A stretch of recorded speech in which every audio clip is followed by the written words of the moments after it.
भगवान बुद्ध का स्तूप है।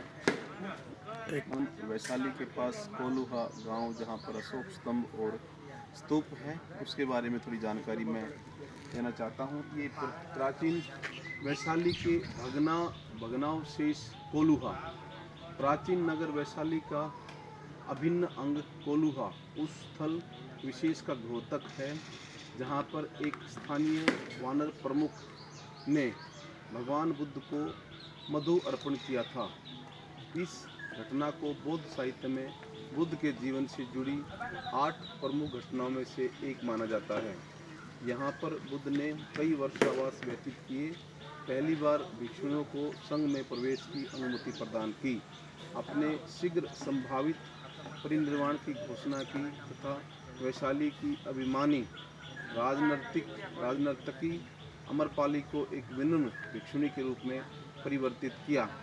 भारतीय पुरातत्व सर्वेक्षण द्वारा किए गए उल्लेखनों के परिणाम स्वरूप कुटागारशाला, स्वस्तिकाकार विहार, पक्का जलाशय, बहुसंख्य मानवती स्तूप तथा लघु मंदिर प्रकाश में आए हैं। इनके अतिरिक्त आंशिक रूप से मिट्टी में दबे अशोक स्तंभ तथा मुख्य स्तूप के अधोभाग को भी अनावृत किया गया है। स्थानीय लोगों में लाट के नाम से प्रचलित स्तंभ वस्तुतः बलुए पत्थर का लगभग 1100 मीटर ऊंचा चमकदार एकात्मक स्तंभ है, जिसके शिखर पर सिंह शीर्ष सुशोभित है। यह सम्राट अशोक द्वारा स्थापित किए गए प्रारंभिक स्तंभों में से एक है, जिस पर उनका कोई अभिलेख नहीं है। इस पर शंख लिपि में उकेरे गए कुछ अक्षर गुप्तकालीन प्रतीत होते हैं। मुख्य स्तूप वानर प्रमुख द्वारा भगवान बुद्ध को मधु अर्पित करने की घटना का प्रतीक है। ईंटों द्वारा निर्मित स्तूप मूलतः मौर्य काल में बना था, जिसका आकार कुषाण काल में परिवर्तित करके चारों ओर प्रदक्षिणा पथ जोड़ा गया। तदुपरांत गुप्त काल एवं परवर्ती गुप्त काल में पुनः ईंटों से आच्छादित करके स्तूप को संवर्धित किया गया तथा चारों ओर नियमित अंतराल पर आयत भी जोड़े गए। स्तंभ के निकट स्थित कुंड की पहचान मरकट हृदय के रूप में भी की गई है, जिसे वानरों ने भगवान बुद्ध के लिए बनाया था।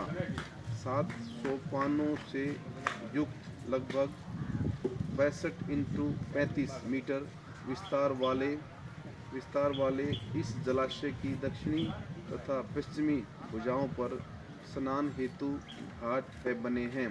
स्थल के उत्खनन में पुरा सामग्री बहुतायत में प्राप्त हुई है, जिनमें कीमती पत्थर के मनके, मृण्मय आकृतियाँ, मुद्राएं, रत्नजटित ईंटें, अभिलेख युक्त मृद भांड का टुकड़ा तथा किरीट युक्त वानर की विलक्षण मृण्मय आकृति विशेष उल्लेखनीय है।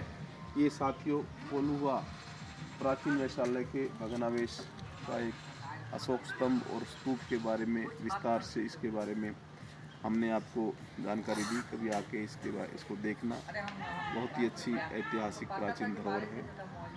आप सब इसको देखते रहें, एंजॉय करते रहें और ये संस्कृति और इतिहास को अपने जीवन में अभिसार करें। आप सबकी मंगल कामनाओं के साथ सबको जय भीम, नमो बुद्धाय।